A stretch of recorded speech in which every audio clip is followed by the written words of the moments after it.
How to Be a Knight in 10 Easy Stages. Written and illustrated by Squire Anderson.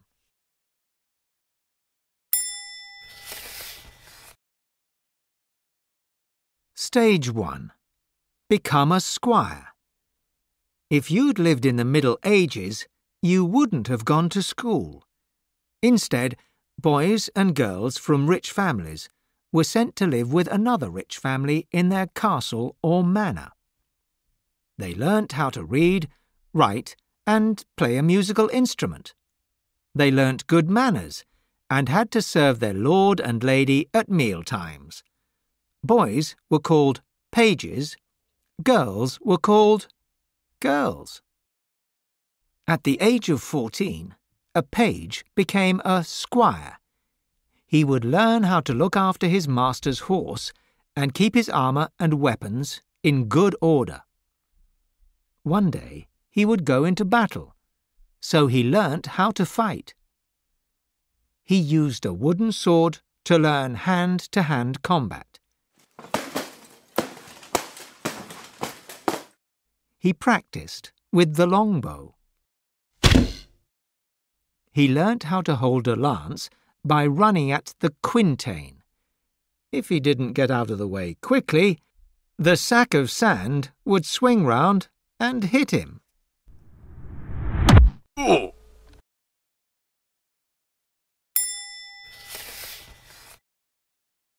Stage 2. Make a few promises. When he was 21, the squire's training was finished. He was ready to become a knight. But first, he had to pray all night in a church. The next day, in front of lots of important people, the young squire knelt before his lord and made some promises. This was the code of chivalry. A knight must be brave, show courage in battle, be loyal, obey his lord and fight for him in battle, show mercy. If his enemy surrenders, the knight must spare his life. Be generous, look after his servants, and share any plunder he gets in battle. Show justice, be fair in everything he does. Be humble, not boast about things he has done. I dub thee knight. Arise, Sir Green Tree. Then the lord touched the squire's shoulders with a sword.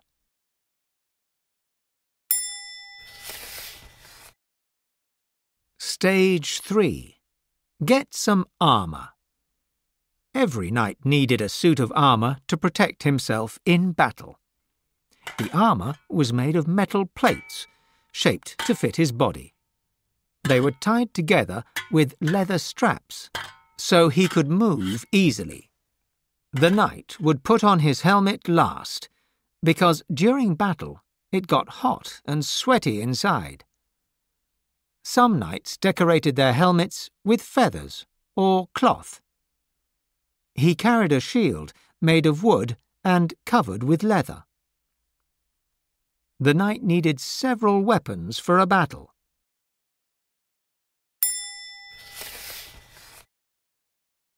Stage 4. Choose your horse. A horse was very expensive to buy and look after. A knight usually needed 3 horses.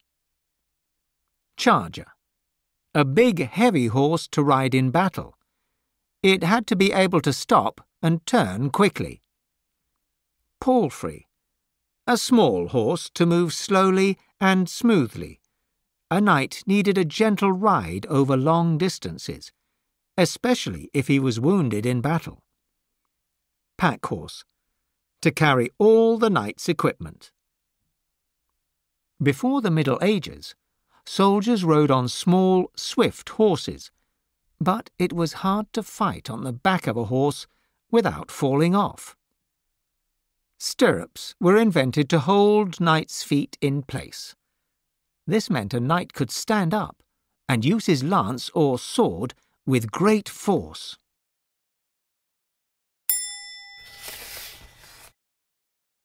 Stage 5. Design your coat of arms. In battle, knights wore helmets which covered their faces.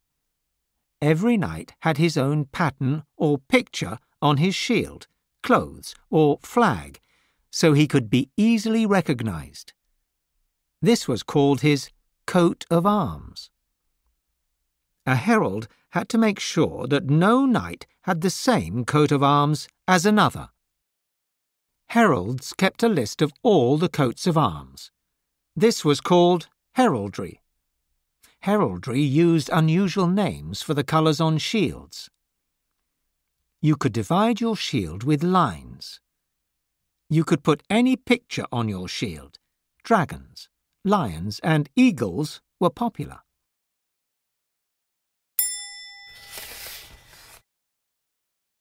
Stage 6. Get a big house. Most knights lived in manor houses. Richer, more powerful knights were called lords, and they usually lived in castles.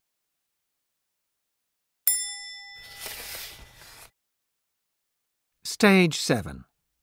Let the lady take charge. When the knight was away fighting, his wife was in charge. She looked after his lands, farms, money, and servants. If troublemakers came to the castle, she organised servants and weapons to protect their home. When the knight returned, she put on a feast. For the feast, the guests put on smart clothes and were on their best behaviour. Many books were written about table manners. At the table, do not eat with dirty nails. Do not gnaw bones. Do not blow on soup to cool it. Do not pick your teeth with your knife. Do not wipe your mouth with the tablecloth. Do not spit or burp. Do not scratch your flea bites.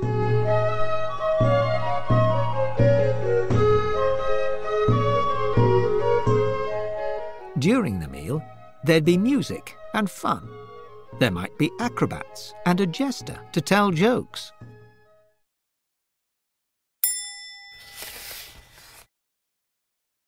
Stage 8.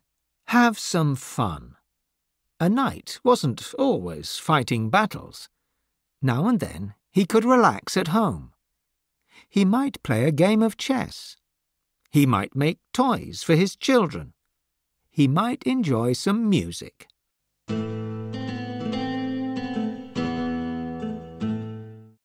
A knight and his wife often went hunting or hawking.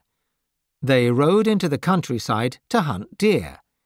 In winter, they used hawks to hunt for rabbits and hares. If the weather was fine, they might have a barbecue in the woods.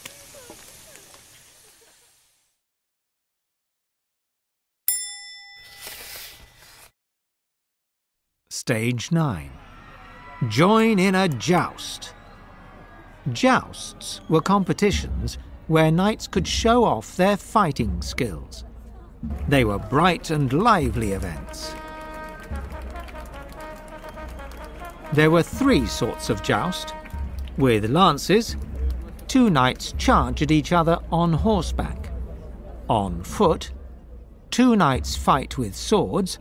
The melee. Teams of knights fight a battle.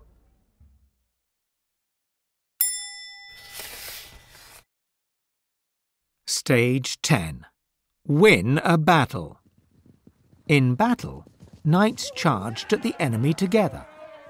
It was difficult to stop a group of knights on horseback, but if a knight fell off his horse, he was in danger. An enemy soldier could push a weapon through a space between his armour.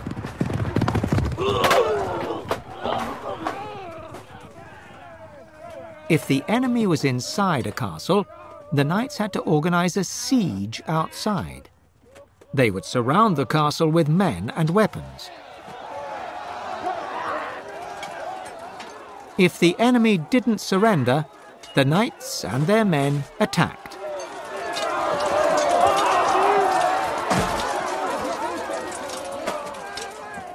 You had to be brave to be a knight. You also had to be rich. So, do you think you want to be a knight?